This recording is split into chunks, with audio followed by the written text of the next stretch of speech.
Hi y'all, Amanda here today from Powerhouse Life Coaching. Per usual, I've got a burning question for you. And my burning question is, how many of my high achievers out there are stressed? I'm gonna guess a lot of you. Why? Because the stats don't lie. Statistics show that 80% of workers feel stressed on the job. Nearly half say they need help learning how to manage their stress. 42% say their coworkers need such help. And 25% of people have felt like screaming or shouting on the job. Anyway, work can be stressful. Now, if a third of our life is spent working, don't you think we need to figure out how to make it more enjoyable for ourselves? Yes!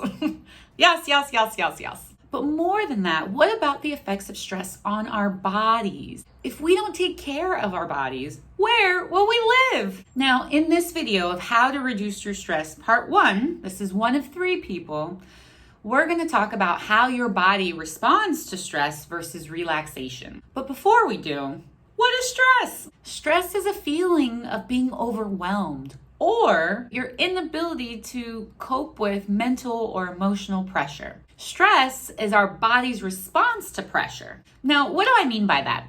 Our body's response. What's happening to our bodies? Well, there's what's called the autonomic nervous system, which includes both the sympathetic nervous system and your parasympathetic nervous system. Both nervous systems can only be activated one at a time. Your parasympathetic nervous system, that's activated when you are at rest. Some activities might include stimulating your digestion, activating your metabolism. It maintains your resting heart rate.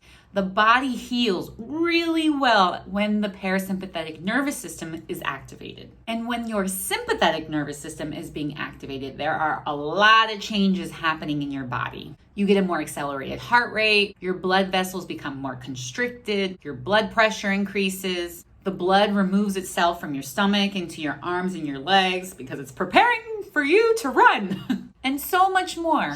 All of these changes are intended to give you a boost of energy, kind of like an adrenaline rush, so you can support yourself in a very dangerous situation. Now, this is very useful for our safety and our survival. The struggle is, the brain doesn't know the difference between life or death stress, like a lion attacking you, versus modern day stress, like your fear of creating something which isn't perfect, or your fear of fumbling your words in a presentation, or the overwhelm of managing multiple priorities. Additionally, the brain doesn't know the difference between real or imagined stress. For example, the experience of you actually fumbling your words in a presentation versus your anticipation of fumbling your words in a presentation. Winston Churchill said, "When I look back at all these worries, I remember the story of the old man who said on his deathbed he had a lot of trouble in his life, most of which never happened." He's referring to the imagined stress. Now, think of your life. Do you feel chronically stressed, overwhelmed,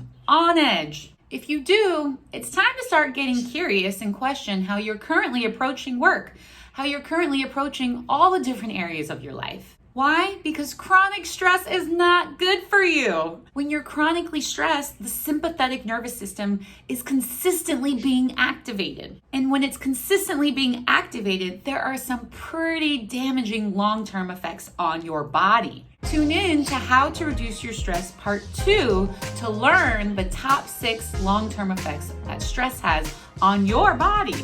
Per usual, if you had any ahas or appreciations, please share a like, drop a comment, send a DM, and most importantly, do a reshare. You never know who needs to hear this message. Till next time.